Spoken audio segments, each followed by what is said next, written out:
Hello and welcome back to the course on artificial intelligence.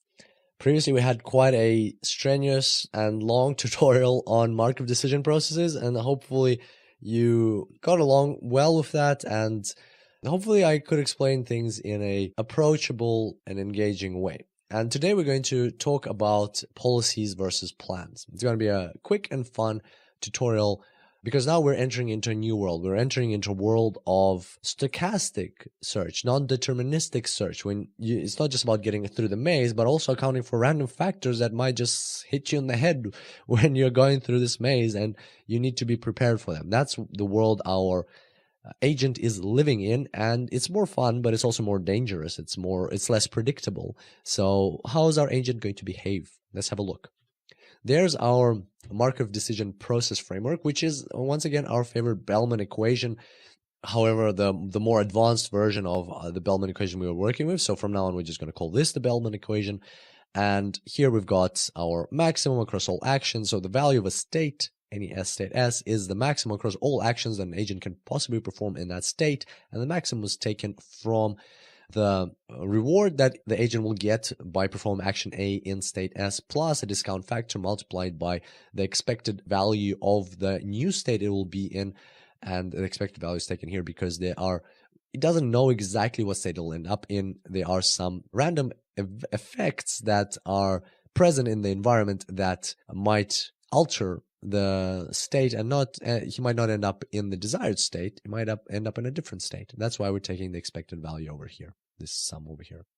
So let's have a look at this as our example, or in our example of the maze. So this is what we had previously. So previously we were dealing with deterministic search. So we knew that, all right, so if I'm here, I definitely need to go here. If I'm here, I definitely need to go here. If I'm here, I definitely need to go here. If I'm here, I'm here. So it was all pretty straightforward. Once you have this map, and remember we called it a plan. Once you have the plan, it's pretty straightforward what you need to do. There are our arrows. So that's the plan with the arrows. And from here, it was very straightforward. These are the routes that the agent would take. Wherever you start on this blue line, that's exactly the way you would go. However, now we don't have a plan anymore. We can't have a plan because whatever we plan might not happen. It's not under our control. A plan is when you know exactly what you need to do next. You know the steps. So you have a starting point, you have a goal, and you know every single step, so you can plan them out. You're like, I'll do this one, I'll do this one, I'll do this one, like in life, like a plan. But at the same time, there's so much now randomness going on. You can't have a plan because what if you get here and then you click to the right and actually takes you down? So that's not part of your plan. So that's why it's not called a plan anymore. And here we're going to calculate the values, or we're actually going to just look at the calculated values for this same problem, but given that we have this randomness inside. So these are the new values. And so why are these values different? So let's just compare it to what we had previously. This is what we had previously. These are the new values. So once again, we had previously, you can see 1, 0.9, 0.81, 73, 66. And this is what we have now, 86, so less than 1, 74, 71, 63, and so on. And by the way, these are not exactly the correct values. These are off the top of my head, but if we were to run an agent, some values would be something similar to this. And the values could change because depending on the gamma that we choose, 0.9 or other value. But nevertheless, for argument's sake, these are the values that we're dealing with now. And they're approximate, they convey the whole notion in the correct way. So let's have a look at them. Why have they changed? Well, let's start with this one. Here the value was 1. Why is it all of a sudden 0.86? Why is it less than 1? Can't we just go from here? Well, we actually can't, because from here, if we go right, which is our intention, if we go right, we would actually, with a 10% chance, we'd end up here. So we'd hit the wall and we'd be back in this state. And remember, we have a gamma, so the value would be discounted. Or with a 10% chance we would end up here in this state. So it's not 100% probability I would get here. So therefore, this value can no longer be a 1. It's something less. And let's say it's 0.86. So that's an example of why it's like this. And you could get the exact value if you calculated the Bellman equation, the full Bellman equation that we have now. The only problem is that there'd be some recursion because you would need to know the value for this, and then you would need to know the value for this. It's quite complex, and that's why we're not doing the calculations manually here. That's why the AI can do them as it's going through all of this. It's like nothing too complex for the AI to calculate these things. So that's our value here, but now let's take a look at a different one. So here it used to be 0.9 just because of the discounting factor, remember, from here to here. Again, now from here, we can't just jump from here to here simply because even if we jump, if we go like this, we might end up back here, right? There's 20% chance that we'll still stay in the square because we'll hit a wall. And again, and so on. So the value of being here is 0.71. Again, the discounting factor, this might look odd to you that this is, even with the discounting factor, this is too high. Maybe the discounting factor in this example is not 0.9, maybe it's 0.99 or something like that. So don't worry about that. Just kind of like focus on that the values have indeed changed, that the values are now less, mostly because it's not 100% probability to get to the state that you want to get. And what you will find an interesting one is here, that here it used to be 0.9 and it actually has dropped very much. It's dropped substantially.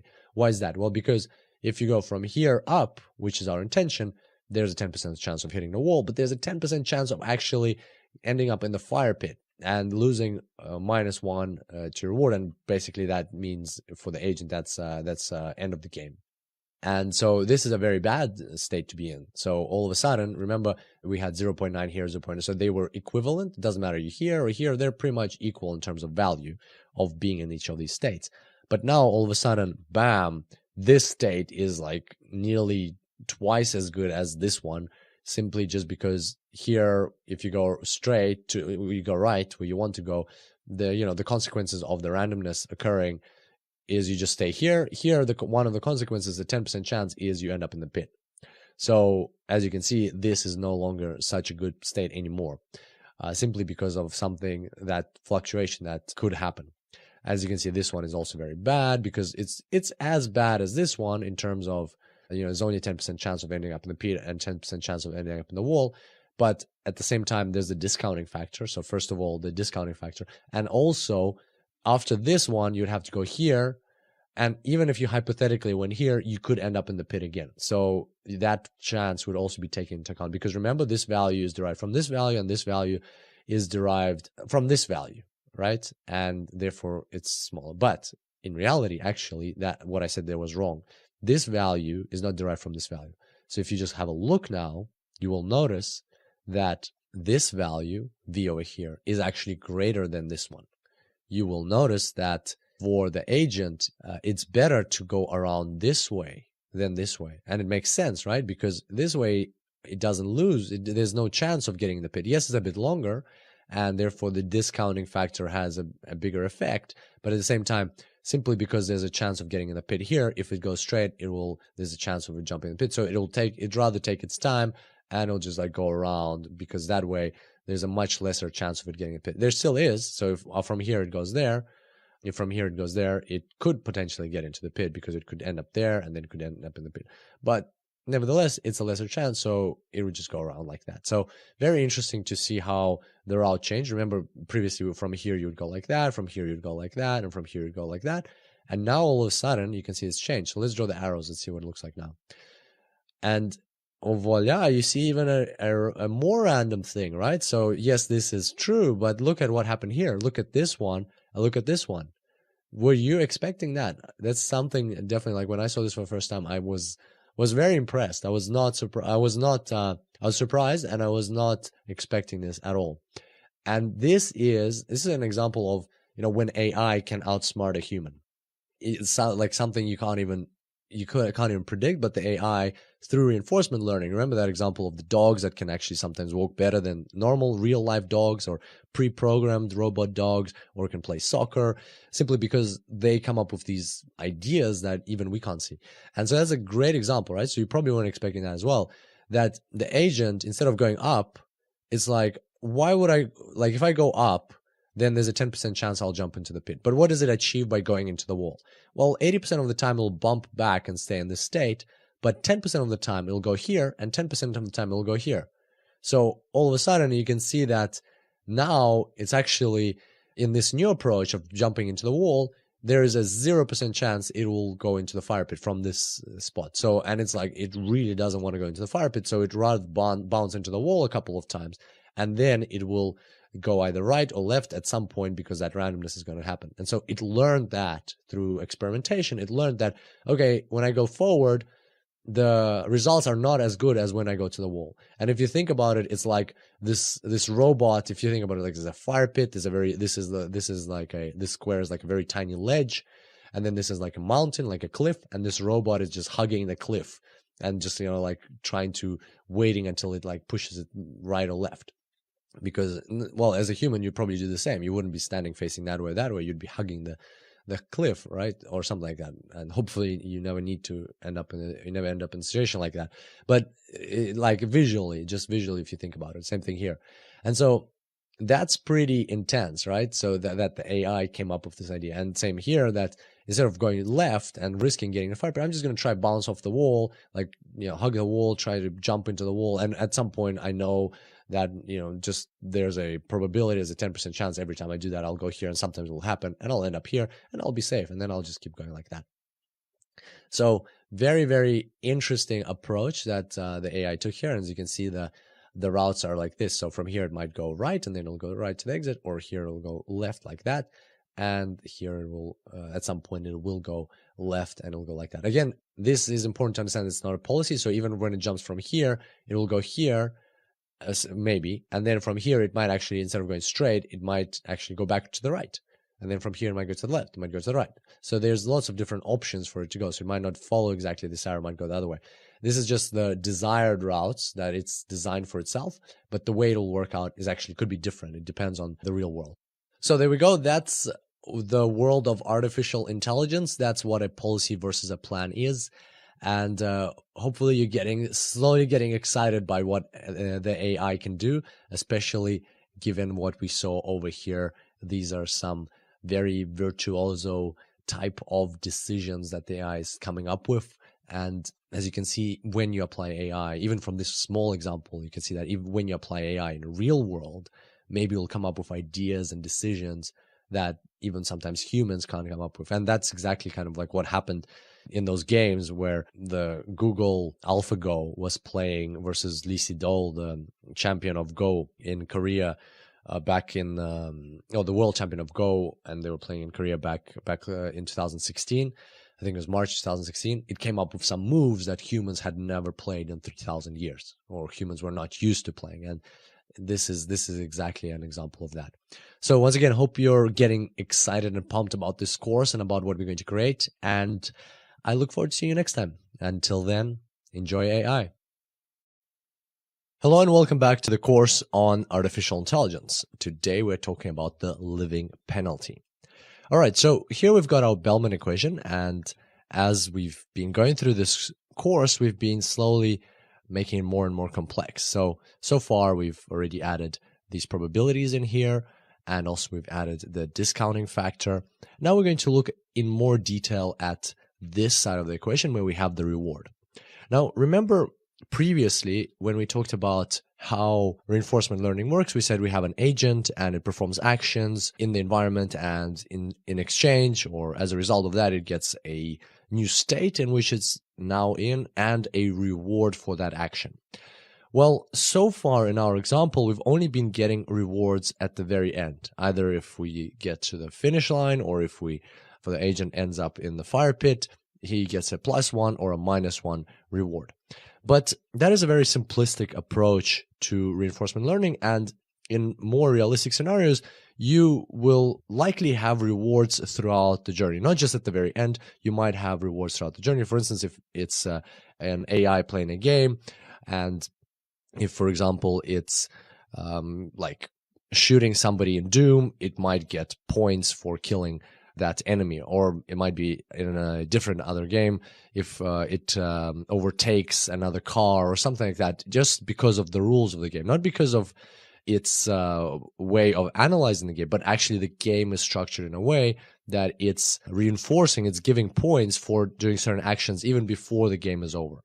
So scenarios like that are very common, not just in games and also in real life. And that's why we're going to introduce something similar into our example, a simplified version of that, but nevertheless a reward that is continuously given to the agent throughout the game, not just at the end. And the way we're going to do it is by looking at the other tiles. So right now we only have reward +1 at the final tile and reward -1 at the other final tile, the fire pit. But now we're going to add rewards in every single tile. We'll add a very small reward. It'll be -0.04, and as you can see, it's negative. So every time the agent moves, he'll get a negative reward. And that's why it's called a living penalty, because no matter where he goes, he will always get this negative reward, except for these final tiles, because that's the end of the game. And so here you can see the reward even on this tile is -0.04, but that doesn't mean that he starts with that reward. He only gets this reward, and this is important to remember, he only gets this reward when he enters a tile. So whenever he performs an action, he goes here, then he will get this reward -0.04. And then if he comes back to this tile, he'll get another -0.04 reward. And so the longer he walks around, the more he accumulates this negative reward. And therefore, it is an incentive for him to finish the game earlier, as quickly as possible. And so now let's have a look at how our policy, or how the agent's policy, is going to change depending on what value we set for this reward.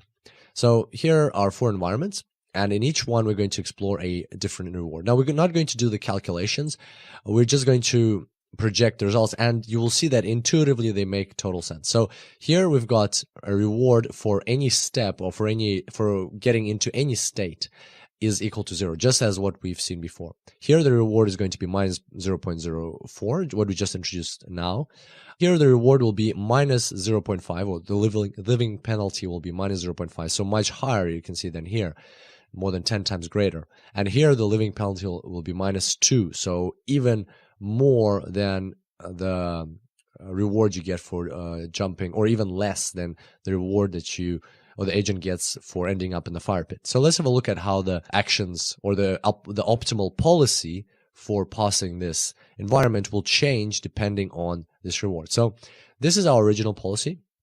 And as you can remember, we had these 2 very interesting and even a little bit weird decisions by the agent, but which totally makes sense if he can live for as long as he likes, if he can just travel around for as long as he wants without being penalized for staying alive very long. Why not? Why wouldn't he just go into the corner here, into the wall, and just keep doing that until it so happens that he goes this way, and then he will walk around. And same thing here. It's much safer for him to jump into the wall, hoping that one of these will come up eventually, and then he'll go to the finish line anyway. Because by choosing these 2 actions, he doesn't risk getting into the fire pit. Now let's see what happens if we add a reward, a negative reward for just being alive, for making a step, for making a move. So here you can see that instantly these 2 changed. Now the agent doesn't want to jump into the wall. He is more likely to risk getting to the fire pit, having a 10% chance of jumping in here, but he will go forward. Because every time he jumps into the wall here, if he was going to be doing it here as well, every time he jumps into a wall, he performs an action, he ends up in this state with an 80% chance, and that means with an 80% chance he will get a -0.04 reward, meaning that a lot of the time he's going to be getting this, accumulating this negative reward. Same thing here. If he jumps into the wall, waiting for that moment when he will actually be randomly moved to the right, if he keeps doing that, he will accumulate this negative reward, and that the result of that, if you perform the calculations, you'll see that the result of that, the expected value of that approach, jumping to the wall, is worse than taking the risk of going forward and actually ending up in the fire pit. So he changes his decisions in these 2 blocks to instead move forward, and here move to the left, even though there's a risk of jumping in the fire pit, simply because now the longer he's alive, the longer he will accumulate this living penalty. In the next environment, now we're increasing the living penalty to even a greater number, -0.5, and let's see what changes here. So now you can see that compared to this environment, the only thing that changed here is that this arrow is pointing to the right. And what that means is that now it's no longer a good option for the agent. Oh, actually also this arrow was pointing to the left, and now it's pointing to the upwards. So now it's no longer a good idea for the agent to go around from here, go around all the way, because if he goes around all the way, yes, he's safer. There's a lesser chance. There's no chance of getting to the fire pit. But at the same time, or there's a less chance of getting to the fire pit. But at the same time, he will accumulate quite a substantial negative reward as he walks around. So the path is too long. So that forces him, even whether he's here or here, to take the shorter route to get here, even though he has a much higher risk of getting into the fire pit, because as soon as he ends up in the square, there's a 10% chance of getting into the fire pit. According to his calculations, it's just the expected value of this approach is better than the expected value of going around, simply because we've increased this living penalty. And finally, we're getting to the example with the living penalty of minus 2.0. So here, I will encourage you to pause the video now that you've seen how the policy has changed as we increase the living penalty. I encourage you to pause the video and to think for yourself, what will happen in this scenario? What do you think the optimal policy will be, given that the living penalty is so high? So I'll let you pause the video if you'd like to. And now I'm going to jump into showing you the solution. So in this case, if you increase the penalty to minus 2.0, it's so high. Remember that the penalty here is only minus 1.0. It's so high that the agent just wants to get out of the game in any way possible. Even if it's just by jumping into the fire pit, he will do it. He will be like, every time I make a step, every time I end up in a new state, or every time I make an action, I end up getting a minus 2 reward. So what's the point of trying to get to the finish line if from here it will take me 2 extra steps? I'm just going to go here and then straight into the fire pit, because that way my reward is going to be less. The negative reward is not going to be as bad as in the case of just making additional steps. So you can see that adding this living reward and depending on the value of the living reward that we're adding, the results are going to be different, and the agent is going to select different policies. And that's basically how the reward value is incorporated by the Bellman equation, even when it's not just at the finish line or at the end of the game, but even throughout the game. And once again, it doesn't have to be on every single in every single state. Depending on the environment itself, it might be given to the agent at certain specific states, not at every state. But in our simplistic example, we're just using rewards at every given state to illustrate this concept. So I hope you enjoyed today's tutorial. And as you can see, we've already made our Bellman equation quite sophisticated, and now it can be applied to many different scenarios. And I can't wait to see you in the next tutorial. And until then, enjoy AI.